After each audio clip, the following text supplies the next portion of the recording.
கீழடி அகழாய்வு ரிப்போர்ட்டை நான் மாற்றி எழுதணும்னா நான் ஒரு கிரிமினல் வேலையை செஞ்சதுக்கு சமம் அப்படின்னு சொல்லி நீங்கள் எத்தனை முறை கேட்டாலும் என்னால் கீழடி ரிப்போர்ட்டை மாற்றி எழுதி தர முடியாது அப்படின்னு கட் அண்ட் ரைட்டாக மறுத்திருக்கிறாரு அமர்நாத்.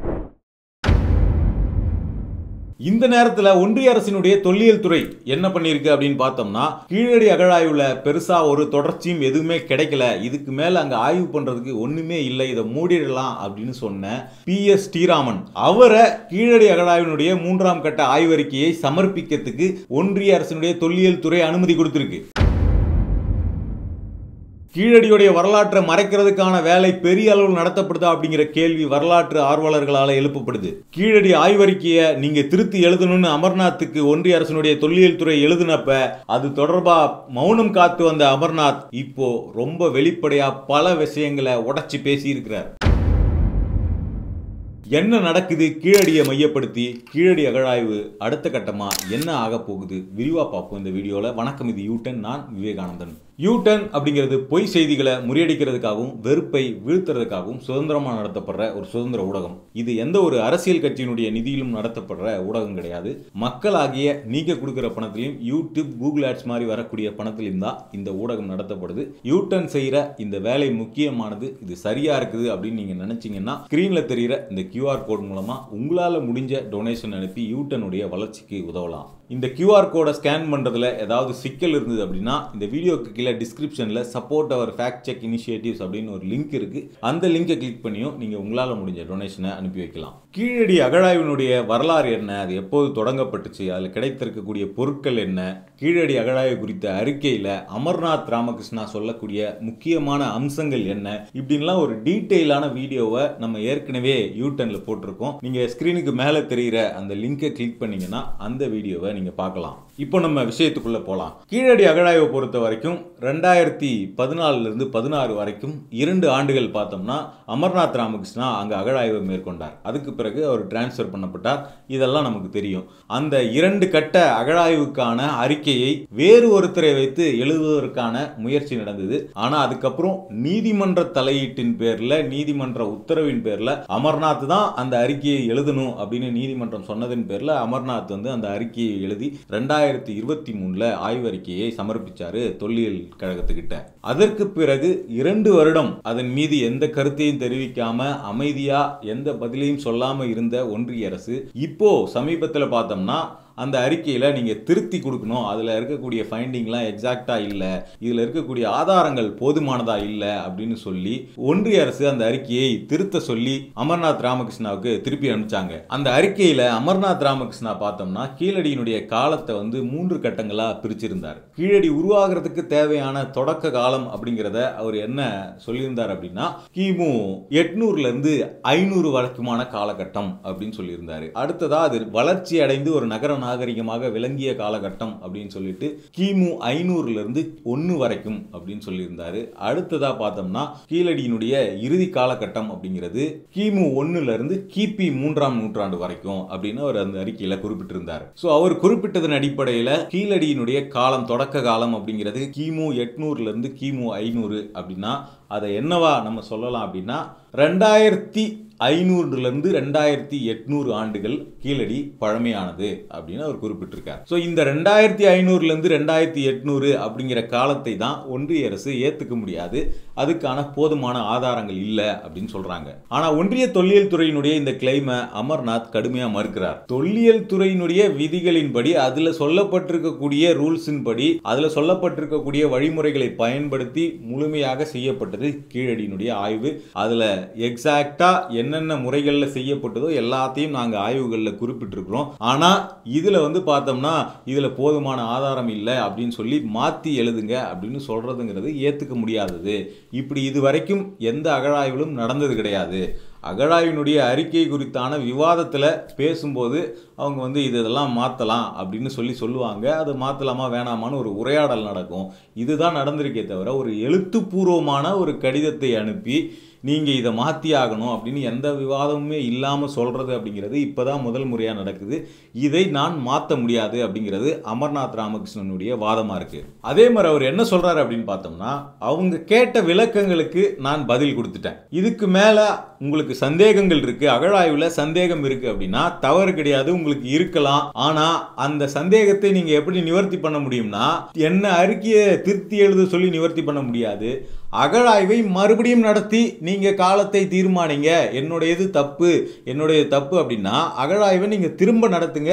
அதன் அடிப்படையில் ஒரு காலக்கணிப்பை கொண்டு வாங்க. அதுதான் சரியான முறை, அதுதான் ப்ராசஸே தவிர நான் கண்டுபிடிச்ச, என்னுடைய குழு கண்டுபிடிச்ச தொல்லியல் விதிகளின்படி கண்டுபிடித்த ஆதாரங்களை மாற்ற சொல்றதுக்கு நீங்க சொல்ல முடியாது, என்னால மாற்ற முடியாது அப்படிங்கிறார். 102 குழிகள் அமர்நாத் ராமகிருஷ்ணா மற்றும் அவருடைய குழுவினால அந்த 2 கட்டங்கள்ல தோண்டப்பட்டுச்சு. அதுல கிடைத்த பல்வேறு பொருட்கள், அதுல கிடைத்த மண் அடுக்குகள், இதன் அடிப்படையில் காலக்கணிப்பை அந்த குழுவினர் ஆய்வுபூர்வமாக முன் வச்சிருக்காங்க. இதை பத்தி சொல்லும் போது அமர்நாத் ராமகிருஷ்ணன் என்ன சொல்றாருன்னா, ஒரு ஆய்வறிக்கை, அகழாய்வு அறிக்கை அப்படிங்கிறது ஒரு போஸ்ட்மார்ட்டம் ரிப்போர்ட் மாதிரி. எப்படி நீங்க ஒரு போஸ்ட்மார்ட்டம் ரிப்போர்ட்ல என்ன முடிவு அப்படிங்கிறது, ஃபைனலைஸான முடிவு அப்படிங்கிறது, அதை போஸ்ட்மார்ட்டம் பண்ண டாக்டர் அவர் என்ன கொடுக்கிறாரோ அதுதான் அதுல ஃபைனல் ரிப்போர்ட். அதுல உங்களுக்கு சந்தேகங்கள் இருக்கு, அதுல உங்களுக்கு மாற்று கருத்து இருக்கு அப்படின்னா மறுபடியும் நீங்க இன்னொரு டாக்டரை வச்சு திரும்பவும் போஸ்ட்மார்ட்டம் பண்ணணும். அதுதான் ப்ராசஸ். அதை விட்டுட்டு நீங்க ஏற்கனவே ரிப்போர்ட் கொடுத்த டாக்டரை போயிட்டு நீங்க போஸ்ட்மார்ட்டம் ரிப்போர்ட்டை மாத்துங்க அப்படின்லாம் சொல்ல முடியாது அப்படிங்கிறது தான் அமர்நாத் ராமகிருஷ்ணன் வைக்கக்கூடிய வாதமா இருக்கு. எப்படி போஸ்ட்மார்ட்டம்ல இந்த ப்ராசஸோ அதே மாதிரி தான் அகழாய்வுலையும் ஆய்வை மேற்கொண்டது நாங்க எங்களுடைய ரிப்போர்ட்டை மாற்ற சொல்லி நீங்க சொல்ல முடியாது. உங்களுக்கு சந்தேகம் இருந்ததுன்னா நீங்க மீண்டும் அகழாய்வு பண்ணுங்க அப்படிங்கிறது தான் அவர் சொல்றது.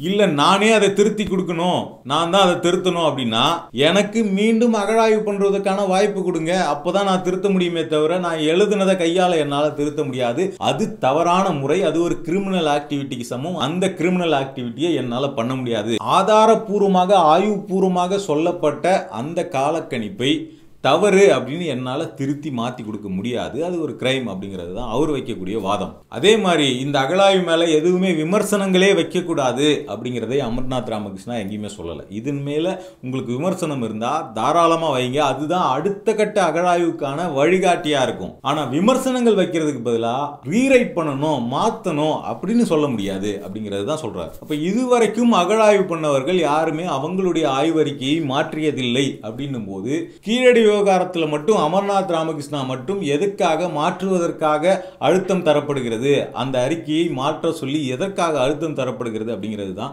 மிக முக்கியமான கேள்வியா இன்னைக்கு எழுந்திருக்கு. சரி, கீழடியில காலக்கணிப்பு எப்படி பண்ணப்பட்டுச்சு அப்படிங்கிற ப்ராசஸ் எடுத்துக்கிட்டோம்னா, எப்பயுமே ஒரு அகழாய்வுல எடுத்துக்கிட்டோம்னா அதனுடைய மண் அடுக்குகள் அப்படிங்கிறது மிக முக்கியமான ஒன்றா இருக்கும். அதை ஸ்டாட்டிகிராஃபின்னு சொல்லுவாங்க.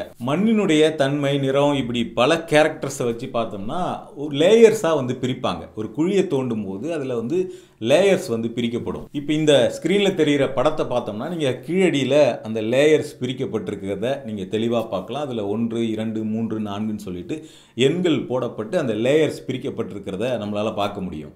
ஸோ இது மாதிரி எங்கே அகழாய்வு நடந்தாலும் அங்கே மண்ணினுடைய தன்மையை பொறுத்து அங்கே லேயர்ஸ் பிரிக்கப்படும். ஸோ இந்த லேயர்ஸில் எடுத்துக்கிட்டோம்னா கீழே கடைசியாக இருக்கக்கூடிய லேயர் இருக்கு இல்லைங்களா, அதுதான் ஏன்ஷியன்ட் அப்படின்னு சொல்லக்கூடியது, பழமையானது. இதில் மேல் லெவலில் இருக்கக்கூடிய லேயர் அப்படிங்கிறது தான் ரீசெண்டானது, புதுசு, இருக்கிறதுலே புதிய காலகட்டம் அப்படின்னு சொல்லலாம். அப்போ ஒவ்வொரு லேயர்லையும் கிடைக்கக்கூடிய பொருட்களினுடைய தன்மையை வைத்து தான் அந்த நாகரிகத்தினுடைய காலகட்டம் என்ன அப்படிங்கிறது கணிக்கப்படுது. அப்போ ஒரு பொருள் மேல் படிவத்தில் அந்த மேல் லேயரில் என்ன மாதிரியான பொருட்கள் கிடைக்குது, கீழே இருக்கக்கூடிய லேயரில் என்ன மாதிரியான பொருட்கள் கிடைக்குது அப்படின்னு பல வகையில் ஆய்வுகள் மேற்கொள்ளப்படும். அதாவது அந்த லேயர்னா ஒரே ஒரு இடத்துல கீழே கிடைக்கிற ஒரே ஒரு பொருளை வச்சு மட்டும் ஆய்வு மேற்கொள்ளப்படாது. பல குழிகள் தோண்டப்படும். அந்த பல குழிகள்ல ஒவ்வொரு லேயர்லையும் என்ன மாதிரியான பொருட்கள் கிடைச்சிருக்கு அப்படிங்கறதெல்லாம் ஆய்வுக்கு உட்படுத்தப்பட்டு சிஸ்டமேட்டிக்கா பார்த்தோம்னா லிஸ்ட் பண்ணி அந்த லிஸ்ட்ல இருந்து பொருட்களை எடுத்து ஆய்வுக்கு உட்படுத்துவாங்க. அதே மாதிரி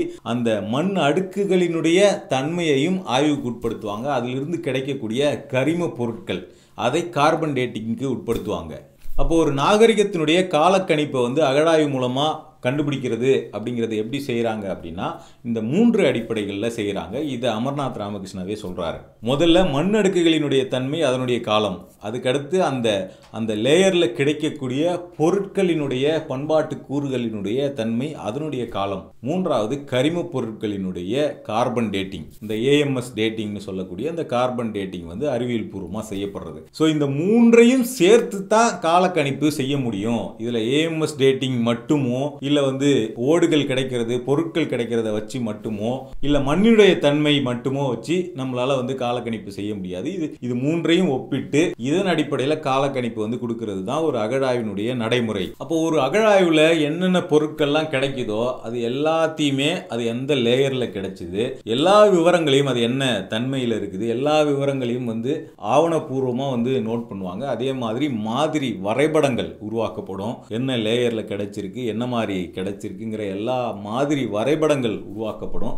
அதன் பின்னர் எல்லாமே பட்டியலிடப்பட்டு ஆய்வுக்கு உட்படுத்தப்படும். அப்ப அந்த சைட் நோட் புக்னு அவங்க வச்சிருப்பாங்க. அதை எல்லாத்தையுமே அங்க வந்து அவங்க நோட் பண்ணுவாங்க. அதுல அப்ப அமர்நாத் ராமகிருஷ்ணா என்ன சொல்றாருன்னா, 102 குழிகள் நாங்க தோண்டினோம், அதுல 88 கரிம பொருட்கள் கிடைச்சிது. அதுல 23 மாதிரிகளுக்கு மட்டும்தான் எங்களால வந்து அந்த AMS கார்பன் டேட்டிங்க்கு அனுப்ப முடிஞ்சது. அவ்வளவுதான் எங்களுக்கு வந்து ஒப்புதலே கிடைச்சது அப்படிங்கிறார். அந்த 23 கூட பார்த்தோம்னா ஒன்றிய அரசினுடைய ஒப்புதலால் நடந்தது கிடையாது. 2017 பார்த்தோம்னா வெறும் 2 மாதிரிகளை கார்பன் டேட்டிங் பண்றதுக்கு மட்டும்தான் அவருக்கு அனுமதி கொடுத்திருக்காங்க தொல்லியல் துறையில இருந்து. அதுக்கு பிறகு பார்த்தோம்னா 2020 6 மாதிரிகளுக்கு அனுமதி கிடைச்சிருக்கு. எப்போனா ஆய்வு முடிஞ்சு 4 வருஷம் கழிச்சு.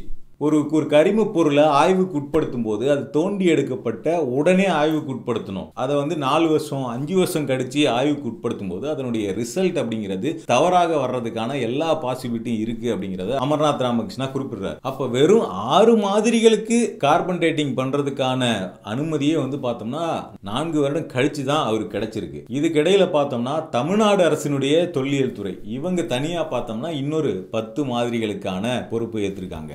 ஸோ இப்படி தான் அந்த கார்பன் டேட்டிங் வந்து பண்ணப்பட்டிருக்கு. கார்பன் டேட்டிங் பண்ணும்போதே இவ்வளவு சிக்கல்களை வந்து அமர்நாத் வந்து ஃபேஸ் பண்ணியிருக்காரு. ஸோ அப்படி நடத்தப்பட்ட ஆய்வுகளின் அடிப்படையில் கிடைக்கிற கார்பன் டேட்டிங்கினுடைய அந்த வயதை அந்த மண் அடுக்குகளோடு ஒப்பிட்டு அந்த காலக்கணிப்பை வந்து முடிவு பண்ணுவாங்க. கீழடியினுடைய காலகட்டத்தை எப்படி நீங்க கிமு 800 இருந்து கிமு 500 வரைக்கும் முடிவு பண்ணீங்க அப்படிங்கிறதுக்கு அமர்நாத் ராமகிருஷ்ணா சில விளக்கங்களை வந்து கொடுக்கிறார். அதாவது 2500 இருந்து 2800 வருஷம் பழையது கீழடி அப்படிங்கிறத எப்படி சொல்றீங்க அப்படிங்கிறதுக்கான விளக்கம். அதுக்கு அவர் என்ன சொல்றாருன்னா, அந்த குறிப்பா வந்து அந்த கருப்பு சிவப்பு பானை ஓடுகள் கிடைத்ததை குறிப்பிட்டு சொல்றாரு. இதெல்லாம் வந்து பார்த்தோம்னா இந்த பெருங்கற்காலத்தில் கிடைத்த அந்த ஓடுகளோடு சம்பந்தப்பட்டதா இருக்குது. அதே மாதிரி புதிய கற்காலத்தை சேர்ந்த கருவிகள்லாம் அங்க கிடைச்சிருக்கு. இதையெல்லாம் வந்து அந்த பகுதியை சேர்ந்த மக்கள் வந்து அவங்களுடைய முன்னோர்கள் நினைவா வச்சிருந்திருக்காங்க அப்படிங்கிறத சொல்றாரு. அதே மாதிரி அங்க கட்டடங்கள் வர்றதுக்கு முன்னாடி அதுக்கு கீழ் லேயர்ல கூரைகள் மாதிரியான அமைப்பு இருந்ததற்கான ஆதாரம் கிடைச்சிருக்கு. அதை வைத்து தான் பார்த்தோம்னா இந்த கீழடியினுடைய காலம் அப்படிங்கிறது 800 இருந்து 500 கிமு 800 இருந்து 500 அப்படின்னு மதிப்பிடப்படுது. அதை ஆதாரப்பூர்வமாக நாங்கள் செஞ்சிருக்கிறோம் அப்படிங்கிறதை அமர்நாத் குறிப்பிடுறார். அடுத்ததா பார்த்தோம்னா அமர்நாத் சொன்ன அந்த முடிவு அப்படிங்கிறது சரியானது தான், அதுல எந்த பிழையும் இல்லை அப்படின்னு நிறுவுற மாதிரி தமிழக தொல்லியல் துறை பண்ண ஆய்வுல முக்கியமான ஆதாரங்கள் கிடைச்சிருக்கு. ஏன்னா 2017க்கு பிறகு ஒன்றிய தொல்லியல் துறை கீழடியில் ஆய்வு மேற்கொள்ளாத போது தமிழக அரசினுடைய தொல்லியல் துறை அவங்க வாண்டடா அங்க போயிட்டு நாங்களே இங்க தொல்லியல் அகழாய்வு நடத்துறோம் அப்படின்னு சொல்லிட்டு அதற்கான அனுமதியை பெற்று அங்க வந்து இப்ப 10 கட்டங்களா அகழாய்வுகள் நடந்துகிட்டு இருக்கு. எப்படி ஒன்றிய தொல்லியல் துறையை சேர்ந்த PS ராமன் அமர்நாத் மாற்றப்பட்டு PS ராமன் அங்க நியமிக்கப்பட்ட பிறகு அவர் வந்து அங்க இதுக்கு மேல அகழாய்வு நடத்துறதுக்கு ஒண்ணுமே இல்லை அப்படின்னு சொல்லி அகழாய்வை முடித்து வைப்பதற்கான நகர்வை செய்த பிறகு தமிழ்நாடு அரசு நாங்க நடத்துறோம்னு சொல்லி இப்ப 10 கட்டமான அகழாய்வை நடத்தி பல்லாயிரக்கணக்கான பொருட்களை கண்டெடுத்திருக்காங்க. இப்ப தமிழ்நாடு அரசினுடைய அகழாய்வுல கிடைச்சிருக்கக்கூடிய முக்கியமான ஒரு முடிவு என்னன்னு பார்த்தோம்னா 3.5 மீட்டர் அடி ஆழத்துல அந்த குழியினுடைய 3.53 மீட்டர் ஆழத்துல பார்த்தோம்னா கிடைத்த பொருட்களினுடைய கார்பன் டேட்டிங் அதனுடைய வயது என்னவா தெரிய வந்திருக்கு அப்படின்னா கிமு 585 அப்படின்னு தெரிய வந்திருக்கு. அதாவது கிமு 6ஆம் நூற்றாண்டு. அப்ப அமர்நாத் ராமகிருஷ்ணா சொன்ன 800 500 கிமு 800 500 அப்படிங்கிறது தமிழ்நாடு அரசுக்கு கிடைத்திருக்கக்கூடிய முடிவிலிருந்து சரியானதுதான் அப்படின்னு உறுதி செய்யப்படுது. ஸோ இதை வச்சு அமர்நாத் ராமகிருஷ்ணா என்ன சொல்றாருன்னு பார்த்தோம்னா 3.53 மீட்டர் ஆழத்துல கிடைச்சிருக்கக்கூடிய அந்த படிமங்களினுடைய கரிம படிமங்களினுடைய அந்த கார்பன் டேட்டிங்கே பார்த்தோம்னா 585 கிமு 585 வருது. ஆனா கீழடியில் இருக்கக்கூடிய அந்த தொல்லியல் தளத்தினுடைய அகழாய்வு ஆழம் அப்படிங்கிறது 6 மீட்டர் வரை இருக்குது அந்த குழியினுடைய ஆழம். ஸோ அது வரைக்கும் அந்த படிமங்கள் இருக்கு. கிட்டத்தட்ட பாதி குழி ஆழத்திலேயே பார்த்தோம்னா கிமு 585 வந்திருக்குதுன்னா அதுக்கு கீழே இன்னும் நீங்க போகும்போது அதனுடைய வயது அப்படிங்கிறது இன்னும் அதிகரிக்கத்தான் செய்யும். ஏன்னா நம்ம முன்னாடியே பார்த்த மாதிரி லேயர்ல கீழே இருக்க லேயருங்கிறது பழமையான காலத்தையும் மேல உச்சியில் இருக்கக்கூடிய லேயர் அப்படிங்கிறது ரீசெண்டான காலகட்டத்தையும் குறிப்பதா இருக்குது. அப்ப இன்னும் 3.53க்கு கீழே போகும்போது அது இன்னும் பழமையானதா இருக்கிறதுக்கான வாய்ப்பு தான் இருக்குதே தவிர கிமு 500க்கு முன்னாடி இருக்கிறதுக்கான வாய்ப்பு கண்டிப்பா இல்லை அப்படிங்கிறதை அமர்நாத் ராமகிருஷ்ணா தெரிவிக்கிறாரு. இதன் மூலமாகவும் அவருடைய ஆய்வு சரியானதுதான் அப்படிங்கிறத அவர் உறுதிப்படுத்துறார். அது மட்டும் இல்லாம அவர் சொல்லக்கூடிய முக்கியமான விஷயம் என்னன்னா இதுவரைக்கும் வட இந்தியா முழுக்க நடத்தப்பட்ட ஆய்வுகள்ல என்ன முறை பயன்படுத்தப்பட்டுச்சோ அதே முறை தான் கீழடியிலும் பயன்படுத்தப்பட்டிருக்கு. ஆனா அங்கெல்லாம் அதனுடைய காலத்தை கேள்வி எழுப்பாத தொல்லியல் துறை கீழடியில மட்டும் ஏன் எழுப்புது அப்படிங்கிற கேள்வி அமர்நாத் ராமகிருஷ்ணன் சொல்றது மூலமா நமக்கு எழக்கூடியதா இருக்கு. சிந்து சமவெளி நாகரிகத்தின் வயது எப்படி கணிக்கப்பட்டுச்சோ வட இந்தியா முழுக்க கிடைத்த அகழாய்வு தலங்கள்ல அதனுடைய வயதுகள்லாம் எப்படி கணிக்கப்பட்டுச்சோ அதே மாதிரி அதே மெத்தடை பயன்படுத்தி தான் கீழடியினுடைய ஆய்வு முறையும் கணிக்கப்பட்டு அதனுடைய வயதும் கணிக்கப்பட்டுச்சு. ஆனா இங்க மட்டும் கார்பன் டேட்டிங்கை மட்டும் மையப்படுத்தி ஒரு குற்றச்சாட்டை வைத்து இந்த ஆய்வை திருத்த சொல்றாங்க அப்படிங்கிறது தான் அமர்நாத் சொல்லக்கூடிய வாதத்தினுடைய முக்கியமான மையமா இருக்கு. ஸோ இதனால தான் அமர்நாத் என்ன சொல்றாரு அப்படின்னா நாங்க ஆய்வறிக்கையில நீங்க சொன்ன அந்த பல திருத்தங்கள்ல அதுல இருக்கக்கூடிய இலக்கண பிழை எழுத்து பிழை அதுல சில டேர்ம்ஸை மாத்துறது ப்ரீக்கு பதிலாக இயர்லி யூஸ் பண்ணுறது இந்த மாதிரியான திருத்தங்களை நாங்கள் செய்கிறதுக்கு தயாராக இருக்கோம். வரைபடங்களை கூட மாற்றணும்னா மாற்றுறதுக்கு தயாராக இருக்கோம். அதெல்லாம் நாங்கள் உடன்படுறோம். ஆனால் காலத்தை நீங்கள் மாற்ற சொன்னீங்கன்னா ஆய்வினுடைய முடிவை நீங்கள் மாற்ற சொன்னீங்கன்னா அதை செய்ய முடியாது அப்படிங்கிறத அவர் சொல்கிறார். கீழடி அகழாய்வை மாற்ற முடியாதுன்னு சொன்னதுக்கு பிறகு அமர்நாத் டிரான்ஸ்ஃபர் பண்ணப்பட்ட பிறகும் அவர் அந்த முடிவில் உறுதியாக என்னால் முடியவே முடியாது இதை மாற்றவே முடியாது அப்படின்னு சொல்லியிருக்கிறது மிக உறுதியான ஒரு வாதமாக பார்க்கப்படுது. அதே மாதிரி இதை ஒரு பிடிவாதத்துக்காகவோ உள்ள ஒரு முன்முடிவோடையோ நான் பேசல.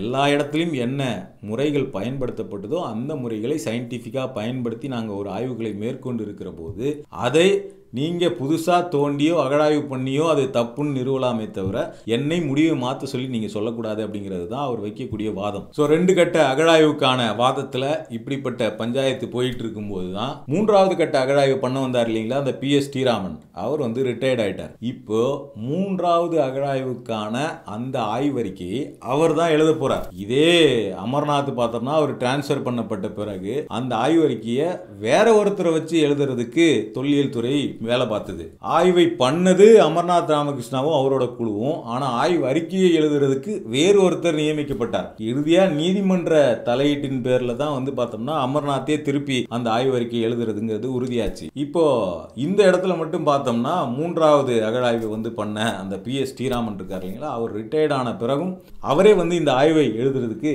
இப்ப அனுமதிக்கப்பட்டிருக்காரு. அப்ப இந்த இடமும் வந்து பார்த்தோம்னா பெரிய விமர்சனங்களை இங்க உருவாக்கி இருக்கு. ஏன்னா அவர் என்ன சொன்னாரு கீழடியில பெருசா எந்த தொடர்ச்சியும் இல்லை இதுக்கு மேல இங்க அகழாய்வே பண்றதுக்கு ஒண்ணுமே இல்லைன்னு சொன்னாரு.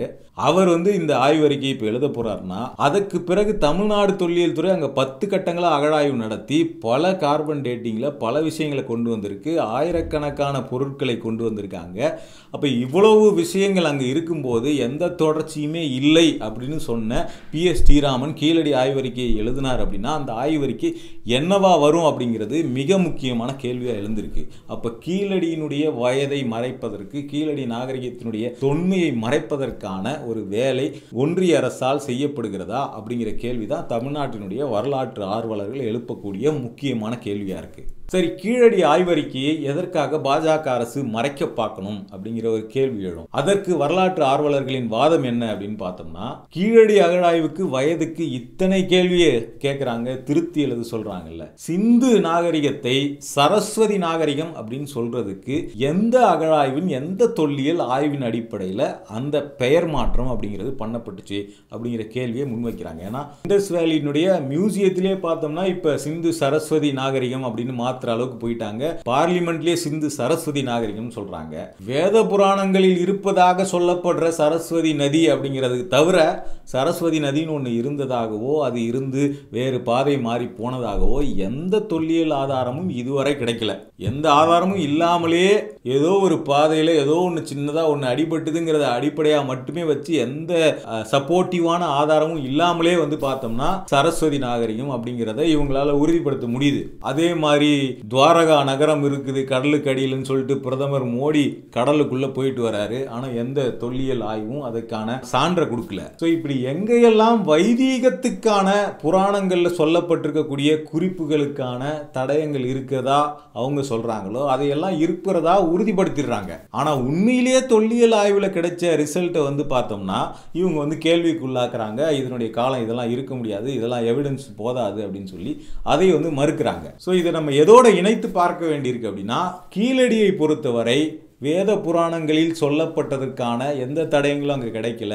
குறிப்பா வைதிக வழிபாடு கீழடியில அந்த காலகட்டத்தில் இருந்ததற்கான ஒரு சின்ன சான்று கூட கிடைக்கல. அப்போ தமிழ்நாடு வைதீகம் இல்லாத மாற்று வழிபாட்டு முறைகளை கொண்ட, இயற்கை வழிபாட்டு முறைகளை கொண்ட, மூத்தோர் வழிபாட்டு முறைகளை கொண்ட ஒரு ஊராக இருந்திருக்கிறது அப்படின்னு நிறுவக்கூடியதா கீழடி அப்படிங்கிறது நிக்குது. கீழடி மட்டும் கிடையாது, தமிழ்நாட்டில் பழம்பெரும் இடங்களா சொல்லப்படக்கூடிய அகழாய்வு தலங்கள் எதுலையுமே வைதீகத்துக்கான எந்த சான்றுமே எந்த தடயங்களுமே கிடைக்கல. அப்ப அதனாலதான் தமிழ்நாட்டினுடைய அகழாய்வுகளுக்கு பெரிய முக்கியத்துவம் கொடுக்கப்படாமல் அதனுடைய காலம் அப்படிங்கிறது குறைத்து சொல்லப்படுதா அல்லது அதனுடைய அகழாய்வு அப்படிங்கிறது நடத்தப்படாமலே நிறுத்தப்படுதா அப்படிங்கிற பல கேள்விகளை தமிழ்நாட்டின் வரலாற்று ஆர்வலர்கள் முன்வைக்கிறாங்க. அப்ப கீழடியினுடைய வயது கிமு 800 கிமு 500 வரைக்கும் இருக்க முடியாது அப்படின்னு ஒன்றிய அரசு சொல்லுது அப்படின்னா, அவங்க ப்ராப்பரா இன்னொரு அகழாய்வை செய்து அதன் மூலமாகத்தான் சொல்ல வேண்டுமே தவிர அமர்நாத் ராமகிருஷ்ணனை திருத்த சொல்லக்கூடாது அப்படின்னு அமர்நாத் சொல்லக்கூடிய வாதம் அப்படிங்கிறது மிக முக்கியமான ஒரு சரியான வாதமாக பார்க்கப்படுது. தொடர்ச்சியா இந்த மாதிரியான தகவல்களை தெரிஞ்சுக்க யூடர்னை சப்ஸ்கிரைப் பண்ணுங்க.